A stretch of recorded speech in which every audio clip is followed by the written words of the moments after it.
وہ وقت ضرور آئے گا جب ہمارے اوپر لگائے گئے دہشت گردی کے تمام الزامات انہی لوگوں کو واپس لینے پڑیں گے جنہوں نے یہ جھوٹ گھڑا ہے۔ سچ کو دبایا جا سکتا ہے، شکست نہیں دی جا سکتی۔ اپنی صفوں میں اتحاد، نظم و ضبط اور حوصلہ قائم رکھیں۔ ہماری جدوجہد حق، انصاف اور عوامی حقوق کے لیے ہے، اور حق کی آواز کبھی خاموش نہیں ہوتی۔ یہ پیغام دیا ہے شوکت نواز میر صاحب نے۔ پاکستان پیپلز پارٹی نے ایک بڑا زبردست کام کیا ہے۔ بلاول کرتا یہ ہے کہ وہ قومی اسمبلی میں جاتا ہے اور جا کے یا کہیں پہ اگر سٹیٹمنٹ دیتا ہے تو وہاں پہ بلاول یا پاکستان پیپلز پارٹی کے لوگ وہ آزاد کشمیر میں جو کچھ بھی ہوتا ہے یا ہو رہا ہے اس کا ملبہ وفاقی حکومت پہ ڈال دیتے ہیں کہ شہباز شریف کے وزراء یہ کر رہے ہیں، خواجہ آصف نے یہ والا سٹیٹمنٹ کیوں دیا، خواجہ آصف نے کیوں کہا کہ راولہ کوٹ کے لوگ کشمیری نہیں ہیں۔ بھی خواجہ آصف کا جرم تو اتنا سا ہے، وہاں تو گولیاں بھی چل رہی ہیں، بندے بھی مارے جا رہے ہیں، وہاں تو انسانوں کے سروں کی قیمتیں بھی رکھ دی گئیں، وہاں کی جو عوام کی ایک مقبول جماعت ہے جوائنٹ عوامی ایکشن کمیٹی، اس کے اوپر پابندی بھی لگا دی گئی، اسے ایک العدم قرار دے دیا گیا۔ یہ سارا کچھ کون کر رہا ہے؟ یہ پاکستان پیپلز پارٹی کی آزاد کشمیر کی حکومت کر رہی ہے۔ فیصل راٹھور اس حکومت کا وزیر اعظم ہے۔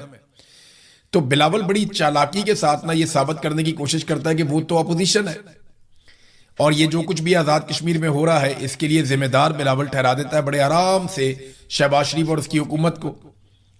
لیکن اصل میں اس کے لیے جو بڑا ذمہ دار ہے وہ بلاول خود ہے، کیونکہ بلاول پیپلز پارٹی ہے اور پیپلز پارٹی کی آزاد کشمیر میں اس وقت جعلی حکومت ہے، اور وہ وہاں جال سازی کے ساتھ وہ تمام اقدامات کر رہے ہیں، چاہے وہ ان کے رہنماؤں کے سروں کے اوپر انعامات رکھنا ہو، چاہے اس جماعت کو کالعدم قرار دینا ہو، چاہے فورسز کو دعوت دے کر آزاد کشمیر میں بلانا ہو، چاہے بار بار کریک ڈاؤن کرنا ہو، گولی چلانی ہو۔ ان تمام فیصلوں کے پیچھے جو ایک فورس کھڑی ہے وہ پاکستان پیپلز پارٹی ہے، لہذا بھی اس فیکٹر کو نظر انداز نہیں کر سکتے۔ ناظرین، ایک نیا چورن پاکستان میں بیچنے کی کوشش کی جا رہی ہے، آنے والے دنوں میں بڑی شد اور مد کے ساتھ یہ چورن بیچا جائے گا۔ ایک تو یہ ثابت کرنے کی کچھ ٹاؤٹس کوشش کر رہے ہیں کہ عاصم منیر بہت جمہوری ہے، یعنی عاصم منیر شہباز شریف کو سپیس دیتے ہیں، وہ بہت جمہوری ہے، تو ایسا بالکل نہیں ہے۔ عاصم منیر جہاں موقع ملتا ہے وہ وہاں گھس جاتے ہیں، وہ بالکل جمہوری سوچ ان کی نہیں ہے، وہ اپنے حلف کی خلاف ورزی کرتے ہیں۔ اگر وہ حلف کی پاسداری کرتے تو وہ کبھی بھی ڈپلومیسی کے اندر رول پلے نہ کرتے، حلف کی پاسداری کرتے تو پورا الیکشن چوری نہ کرتے، حلف کی پاسداری کرتے تو سیاسی معاملات میں مداخلت نہ کرتے، ایکسٹینشن اور استثناء جیسی خرافات کے اندر نہ پڑتے۔ حلف کی اگر وہ خلاف ورزی نہ کرتے تو اتنی ساری جبری گمشدگیاں نہ کرتے، صحافیوں کو، شاعروں کو اور وکلا کو اور پتہ نہیں کس کس کو، ایون پارلیمنٹیرینز تک کو انہوں نے اغوا کروایا۔ یہ سارا کچھ وہ کبھی نہ کرتے اگر وہ حلف کی پاسداری کرتے اور ان کے اندر ایک جمہوری سوچ موجود ہوتی۔ تو ایک تو نیا چورن یہ ہے کہ جناب وہ بہت جمہوری ہیں، دوسرا ایک نیا چورن جو ہے وہ بیچا جا رہا ہے کہ اسرائیل کہیں عاصم منیر صاحب کو قتل کرنا چاہتا ہے۔ یعنی یہ اب خبریں چلنا شروع ہو گئی ہیں، ہلکی ہلکی اس کے اوپر لوگوں نے بات چیت شروع کر دی ہے، باہر سے بھی ایک دو سورسز ہیں جن سے خبر دلوا دی گئی ہے کہ جناب اسرائیل عاصم منیر کو قتل کرنا چاہتا ہے اور اس کے لیے کوئی بڑا باریک واردات ہو رہی ہے۔ نہیں، ایسا نہیں ہے۔ اسرائیل کو آج تک پاکستان میں اگر کوئی حکمران سب سے زیادہ سوٹ کیا ہے تو وہ عاصم منیر ہے۔ میں آپ کو وجہ بتاتا ہوں کیسے۔ عاصم منیر صاحب پاکستان کے وہ واحد حکمران ہیں جن کے دور میں اسرائیل کے خلاف احتجاج کرنے والوں پہ گولی چلی ہے۔ عاصم منیر صاحب پاکستان کی تاریخ میں وہ واحد حکمران ہیں جن کے دور میں اسرائیل کے اوپر یا اس کے منصوبوں کے خلاف آپ احتجاج کرنے نکلیں تو آپ کو گرفتار کیا جاتا ہے، آپ پہ گولی چلائی جاتی ہے، آپ کے اوپر سختی کی جاتی ہے، آپ پر چھاپے مارے جاتے ہیں، آپ پر کریک ڈاؤن کیا جاتا ہے۔ پہلی مرتبہ ایسا ہوا کہ آپ فلسطین کا جھنڈا پاکستان میں نہیں اٹھا سکتے، آپ جب اٹھائیں گے تو اس کے اوپر رد عمل آئے گا۔ یہ صرف عاصم منیر صاحب کے دور میں ہوا۔ آپ فلسطینیوں کے حق میں اگر نکلنا چاہیں تو آپ کو کچل دیا جائے گا، یہ صرف عاصم منیر صاحب کے دور میں ہوا۔ تو اسرائیل کے اخبارات بھی یہ لکھتے رہے ہیں، بہت سارے لوگ یہ تجزیہ بھی کرتے رہے ہیں کہ عاصم منیر صاحب زیادہ فلیکسیبل ہیں اسرائیل کے معاملے میں پاکستان کے باقی حکمرانوں کی نسبت، اور انہوں نے جو ڈیلیور کیا ہے وہ اس سے پہلے کوئی نہیں کر پایا۔ یعنی اب آپ اسرائیل کے خلاف احتجاج نہیں کر سکتے، آپ فلسطین کے حق میں نہیں نکل سکتے، حتیٰ کہ آپ فلسطین کا جھنڈا بھی نہیں اٹھا سکتے، آپ کو کٹ پڑے گی یا آپ کو گرفتار کر لیا جائے گا، جبری طور پہ لاپتہ بھی کر سکتے ہیں اور قتل بھی کر سکتے ہیں۔ پاکستان میں یہ سب کچھ ہوا۔ تو یہ جو نیا چورن بیچا گیا کہ جناب عاصم منیر صاحب کو اسرائیل قتل کرنا چاہتا ہے، میرے خیال میں یہ غلط ہے۔ جو درست چیز ہے وہ یہ ہے کہ جتنی جلدی عاصم منیر صاحب خود کو ان سیاسی معاملات سے الگ کر لیں گے نا، اپنے آپ کو اور اپنے ادارے کو ان سیاسی معاملات سے جتنا دور لے جا سکتے ہیں، جتنی جلدی لے جائیں گے اتنا پاکستان کے لیے بہتر ہے، ورنہ یہ کام ہونا تو ضرور ہے، آج نہیں تو کل ہو جائے گا، لیکن اس میں نقصان کافی زیادہ ہو جائے گا۔ ناظرین، نیتن یاہو کے لیے بڑی مصیبت بن گئی ہے، اور نیتن یاہو پر عدالت میں کیسز ہے۔ نمبر ایک دیکھیں، وہ بہت ساری چیزیں اکٹھی ہو کر آ گئی۔ نمبر ایک، اس پر عدالت کے اندر کیسز چل رہے ہیں اور وہ بالکل آخری مراحل میں داخل ہو چکے ہیں۔ نمبر دو، ایران سے بدترین شکست ہو چکی ہے، کیونکہ اس ریجن میں ایک ہی ملک تھا جس نے ٹکر دینی تھی اسرائیل کو، اور انہی کے لیے تیاری تھی اسرائیل کی ساری، اور وہ یہ ہمیشہ سے بتاتے تھے کہ ایران سے ہم بہت طاقتور ہیں، لیکن ایران نے جس طرح مقابلہ کیا وہ شکست اب نیتن یاہو کے کھاتے پڑ گئی۔ نمبر تین، ٹرمپ کا رویہ کافی بدلتا جا رہا ہے۔ ٹرمپ جو ہے وہ ایران کے ساتھ جو ڈیل ہے اس کو زیادہ امپورٹنس دے رہے ہیں نیتن یاہو سے تعلقات سے بھی، یعنی جو نیتن یاہو سے تعلقات ہیں اس سے زیادہ ٹرمپ امپورٹنس دے رہے ہیں ایران کے ساتھ جو معاہدہ ہو رہا ہے اس کو۔ تو یہ بھی ایک نیتن یاہو کے لیے بہت پریشانی والی بات ہے، اور سیاسی ناکامی ہے بہت بڑے پیمانے پر کہ اب اگر الیکشن ہوتے ہیں تو نیتن یاہو کی پوزیشن بڑی کمزور ہو سکتی ہے۔ ناظرین، ڈونلڈ ٹرمپ کے لیے بھی جو مناب سکول والا انسیڈنٹ ہے وہ ایک مصیبت بن گیا، کیونکہ وہاں پہ 168 طالبات جاں بحق ہوئی تھی مناب سکول والے واقعے میں۔ اب ڈونلڈ ٹرمپ سے یہ سوالات پوچھے جاتے ہیں تو ان کے پاس جواب کوئی نہیں ہوتا، تو اس مرتبہ ڈونلڈ ٹرمپ نے جو جواب دیا وہ بڑا گھما گھما کے جواب دیا۔ اس نے ہر طرح سے بچنے کی کوشش کی، جناب میں نہیں جانتا کون ذمہ دار ہے، اس کا تو تعین ہونا باقی ہے، میں نے بھی رپورٹ دیکھی نہیں ہے، ہوا میں بہت سارے میزائل تھے، سب لوگ میزائل چلا رہے تھے، پتہ نہیں کس کا میزائل جا کر لگ گیا، مجھے نہیں لگتا کہ وہ امریکہ کا میزائل تھا جو جا کر اسکول کے اندر لگا۔ دیکھیں، یہ رسپانسبلٹی کسی کو تو لینی پڑے گی۔ ایران نے اس کی مکمل تحقیقات کروائی ہیں اور عالمی اداروں کو اس نے آفر بھی کیا کہ جو آ کر دیکھنا چاہتا ہے، جو چاہیے ہم دیتے ہیں۔ اب مناب سکول کے اندر 168 بچیاں شہید ہوئی ہیں، یہ اتنا بڑا انسیڈنٹ ہے کہ اس نے پوری دنیا کو ہلا کر رکھ دیا ہے۔ آج اگر ڈونلڈ ٹرمپ اقتدار میں ہے تو شاید اس کے خلاف کچھ نہ ہو سکے، لیکن کل جب ڈونلڈ ٹرمپ اقتدار میں نہیں ہوگا تو اسے اس چیز کا سامنا تو کرنا پڑے گا، کیونکہ اس کے فیصلے کے بعد یہ اٹیک کیا گیا اور آرمی چیف تو ہٹا دیا گیا ہے۔ جس کے دور میں یہ اٹیک ہوا تھا وہ تو ڈونلڈ ٹرمپ کی حکومت نے، اس کے وزیر دفاع نے، پیٹ ہیگزت نے خود ہی آرمی چیف ہٹا دیا، 10 کے قریب جرنیل اور بھی ہٹا دیے۔ تو پیٹ ہیگزت جو ہے وہ ایک کے بعد ایک جرنیل امریکہ میں تبدیل کر دیتا ہے، وہ پوچھتا بھی نہیں ہے اسے کتنا طاقتور ہے امریکہ کا وزیر دفاع، اور ایک ہمارا وزیر دفاع ہے جس کی یہ حیثیت ہے کہ اس کو کوئی بھی فون کر کے ڈانٹ دیتا ہے اور اس سے ٹویٹ ڈیلیٹ کروا دیتا ہے۔ یہ بڑا انفارچونیٹ ہے، وزیر دفاع کی اتنا تھوڑا بہت حوصلہ ہمت تو ہونی چاہیے، لیکن پاکستان میں ایسا سچ ہے نہیں۔ ناظرین، مناب سکول کا واقعہ جو ہے وہ اب ڈونلڈ ٹرمپ کے سامنے آہستہ آہستہ آنا شروع ہو گیا۔ چند چیزیں جن کا ڈونلڈ ٹرمپ کو آنے والے انتخابات میں سامنا کرنا پڑے گا، کیونکہ مڈ ٹرم الیکشن نومبر میں امریکہ میں آئیں گے۔ اگر ڈونلڈ ٹرمپ یہ الیکشن ہار جاتا ہے تو اس کے بعد اکثریت جرنلز نے کیا اور فارم 47 جاری کیے، الیکشن کمیشن کو ساتھ ملا کے، قاضی فائز عیسیٰ کو ساتھ ملا کے، 2 پولیٹیکل پارٹیز کو ساتھ ملا کے، ایسا پاکستان کی تاریخ میں کبھی نہیں ہوا۔ پری پول ریگنگ کی بھی ایسی ایگزامپلز کبھی نہیں ملتی، اور الیکشن کو ڈکیتی کے ذریعے سے رات گئے چوری کرنے کی بھی ایسی ایگزامپلز کہیں نہیں ملتی۔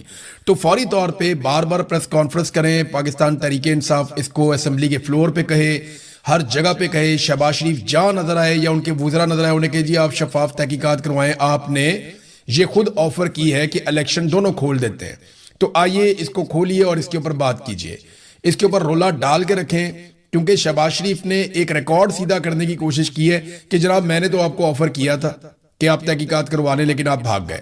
تو اب شہباز شریف کو آپ بھاگنے نہ دیں، بلکہ انہیں آپ کہیں کہ آئیے اور یہ تحقیقات فوری طور پہ غیر جانبدارانہ اور شفاف تحقیقات شروع کروائیں۔ ناظرین، ایک سٹیٹمنٹ جاوید ہاشمی صاحب نے دیا، کیونکہ میں نے ایک دن پہلے یہ خواہش کا اظہار کیا تھا کہ میں ان کا انتظار کر رہا ہوں کہ وہ کب سٹیٹمنٹ دیتے ہیں، تو انہوں نے مارنگ بلوچ کے حوالے سے ایک سٹیٹمنٹ دیا۔ تو پہلے میں آپ کو سٹیٹمنٹ ان کا پڑھ کے ضرور سناؤں گا۔ انہوں نے کہا جی مارنگ بلوچ کو عمر قید کی سزا ہو جانا پاکستان کے ساتھ غداری ہے، جیسے شیخ مجیب کو اگرتلہ سازش کیس میں سزا دینا اس ملک کے ساتھ غداری تھی۔ ایوب خان سے لے کر عاصم منیر تک سب جرنیلوں نے پاکستان میں علیحدگی پسندوں کو فروغ دیا ہے۔ عمران خان نے انکار کر دیا، اس نے فوج کی بات نہیں سنی، اس نے کرونا وائرس کو اپنے طریقے سے نمٹا اور ایک سمارٹ لاک ڈاؤن کی ایک ٹرمنالوجی لایا، پوری دنیا نے تعریف کی، عمران خان نے کمال کام کر دیا، اور کرونا وائرس سے لڑنے میں عمران خان سے بہتر کوئی نہیں۔ پوری دنیا کے اندر یہ ثابت ہوا. ٹاپ 3 ممالک کی کیٹیگری میں پاکستان آیا تھا پہلی مرتبہ. شاندار پاکستان نے کرونا وائرس کو مینج کیا. اب جیسے ہی کرونا وائرس ختم ہوتا ہے تو دوبارہ سے انہوں نے پلان کر لیا کہ رجیم چینج آپریشن جو پینڈنگ ہے وہ اب ہمیں کرنا چاہیے. جنرل باجوہ کو ایک اور ایکسٹینشن چاہیے تھی. اس ایکسٹینشن کے لیے اس سے وعدہ کر لیا پی ایم ایل این نے, پیپلز پارٹی نے, باقی ساروں نے, کہ جناب آپ رجیم چینج آپریشن کریں, ہم آپ کو ایکسٹینشن کروا کے دیتے ہیں. پھر عمران خان صاحب کو روس کے دورے پر بھیجا گیا, اور جب عمران خان روس کے دورے پر گئے تو اسی چیز کو بہانہ بنا کر امریکہ کے اندر ایک لابنگ کی گئی. وہ لابنگ سرکاری پیسے سے ہوئی تھی, اس کے اوپر ایک الگ پورا وی لاگ بھی ہو سکتا ہے, اور جنرل باجوہ اس کے پیچھے تھے. تو عمران خان کی حکومت کے پیچھے عمران خان کا ہی سرکاری پیسہ استعمال ہو رہا تھا, اور لابنگ ہو رہی تھی عمران خان کے خلاف اور جنرل باجوہ کے حق میں. پھر امریکہ سے ایک سائفر آ گیا جو جنرل باجوہ کو مل گیا. وہ سائفر دکھا کے جنرل باجوہ نے سارے جرنیلوں کو سیدھا کر دیا کہ جناب اب امریکہ بہادروں نے کہہ دیا, اب عمران خان کی حکومت میں گرانی پڑے گی, کوئی چوں بھی نہ کرے. اور پھر اس طرح انہیں فری ہینڈ مل گیا. پھر انہوں نے جو کچھ پاکستان میں کیا وہ آپ کے سامنے. یہ ہو گیا رجیم چینج آپریشن مکمل. تو جو ہم نے آپ کو کہا, جو ہم نے آپ کو بتایا, اب وہ ثابت ہو رہا ہے. ان کے اپنے لوگ بتا رہے ہیں, کبھی کسی وجہ سے, کبھی کسی وجہ سے, کرونا وائرس کی وجہ سے لیٹ ہو گیا. 2021 میں بڑی اچھی طرح یاد ہے, جنرل بابر افتخار جو ہیں, یہ ابھی پتہ نہیں کہاں ہوتے ہیں آج کل, اس سے پہلے یہ D G I S P R میں تھے, تو یہ ڈی جی تھے آئی ایس پی آر کے.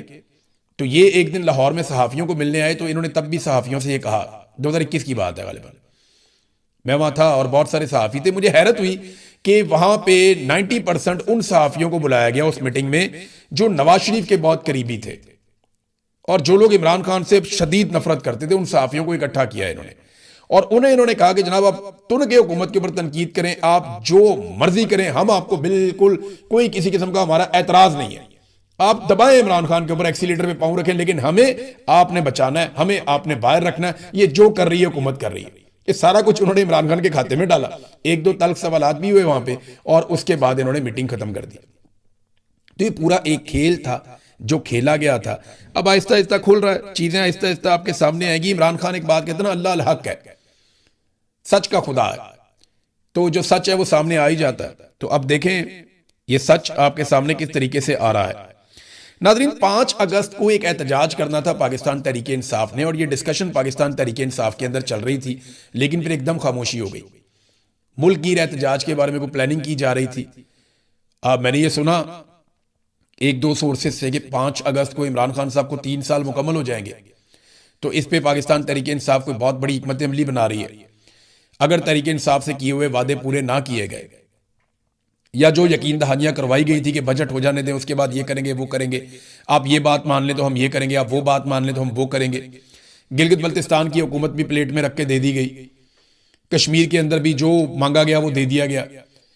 تو اب عمران خان صاحب کے حوالے سے اگر پاکستان تحریک انصاف کے مطالبات یا چیزیں پوری نہیں ہوتی تو پھر 5 اگست کو انہوں نے ایک ملک گیر بڑے احتجاج کا اعلان کیا تھا, لیکن اچانک سے بالکل خاموشی ہو گئی. 2 وجوہات ہو سکتی ہیں, یا تو پاکستان تحریک انصاف کے کوئی معاملات اسٹیبلشمنٹ کے ساتھ طے پا گئے ہیں جس کی وجہ سے انہیں خاموش رہنے کا کہا گیا, وہ خاموش ہو گئے, یا پھر انہیں لگتا ہے کہ ہمیں منت ترلئی کرتے رہنا ہے اور احتجاج کی سیاست نہیں کرنی. کسی نے ان کو منع کر دیا تو انہوں نے اس کے اوپر بات کرنا ہی بند کر دیا ہے کہ 5 اگست کا احتجاج کیسے ہوگا, کیوں ہوگا. دیکھیں, اگر تو یہ ایک مومنٹم بنا کر چلیں گے نا, 1.5 مہینہ اس کے پیچھے لگائیں گے, روزانہ کی بنیاد پہ بلٹ اپ کریں گے اور پھر احتجاج کریں گے, تو پھر بہت بڑا احتجاج ہوگا. لیکن اگر یہی یہ جولائی کے آخری ہفتے میں اناؤنس کر رہے ہوں گے کہ 5 اگست کو ہم احتجاج کرنے جا رہے ہیں, پھر کوئی احتجاج نہیں ہوگا. پھر اس کو ڈیفیوز کرنا بڑا آسان ہوگا ملٹری اسٹیبلشمنٹ کے لیے. بہرحال پاکستان تحریک انصاف نے بھی کوئی اناؤنس نہیں کیا. عمران خان صاحب اور بشرا بی بی کے حوالے سے 2 کیسز ہیں. ایک بشرا بی بی کی فیملی نے کیس کیا, اور ایک عمران خان صاحب کی بہن علیمہ خانم نے کیس کیا. یہ کیس کے بارے میں نے آپ کو پچھلے ویڈیو میں بتایا تھا. اب یہ کیس مقرر کر دیا گیا ہے کل کے دن کے لیے, پیر کے دن کے لیے. 29 جون کو اس کیس کی سماعت ہوگی, اور اس کی جو سماعت ہے وہ جسٹس خادم حسین سومرو کریں گے. اور کیس مبشرہ خاور مانکہ اور علیمہ خانم, ان دونوں نے یہ کیس کیے ہوئے ہیں. یہ 2 مقدمات ہیں, اور قید تنہائی کے خلاف یہ مقدمات ہیں. تو اب دیکھتے ہیں کہ اس کے اوپر کیا ہوگا. اس کے اوپر یہ ہوگا کہ وہ جیلر آ جائے گا, وہ آ کر کہے گا کہ جناب اب ہم عمران خان کی اور بشرا بی بی کی ملاقات کروا دیتے ہیں ہفتے میں 1 دفعہ, اور جناب ہم نے 1 دفعہ یہ کیا تھا, 1 دفعہ وہ کیا تھا, کوئی قید تنہائی نہیں ہے. تو یہ اس قسم کی آگے کہانیاں سنا دیں گے.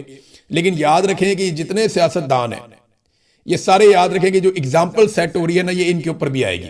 یہ جتنے ملٹری اسٹیبلشمنٹ کے اندر بندے بیٹھے ہوئے نا چوڑے ہو کے، ان کو لگتا ہے کچھ بھی نہیں ہونا، کل کو اگر یہ لوگ قابو ہو گئے تو ان کے ساتھ بھی یہی ہوگا، کوئی اس سے بچے گا نہیں۔ جو نفرت آپ نے پھیلا دی ہے نا، قوم تیار بیٹھی ہوئی ہے جوتیاں ہاتھ میں پکڑ کے، اور قوم نے چھوڑنا کسی کو بھی نہیں ہے، یہ میں اچھی طرح جانتا ہوں۔ اور ایک وقت آئے گا کہ آپ سارے آگے لگ کے بھاگ رہے ہوں گے۔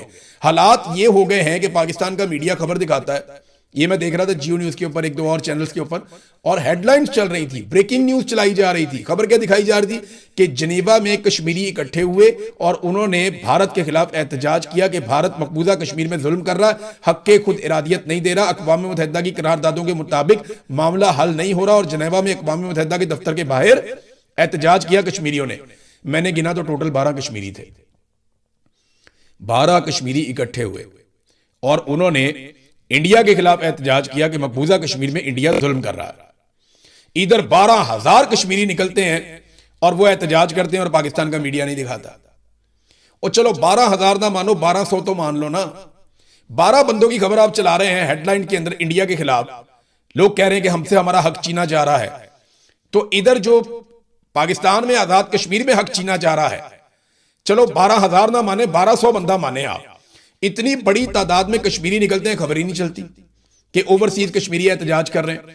وہ کشمیری کہتے ہیں پاکستانی میڈیا میں کور ہی نہ کرے، وہ آتے ہیں وہ کہتے ہیں جاؤ یار یہاں سے، تم نے خبر چلانی ہی نہیں، انٹرنیشنل میڈیا پہ چلتی ہے، پاکستانی میڈیا پہ چلتی ہی نہیں۔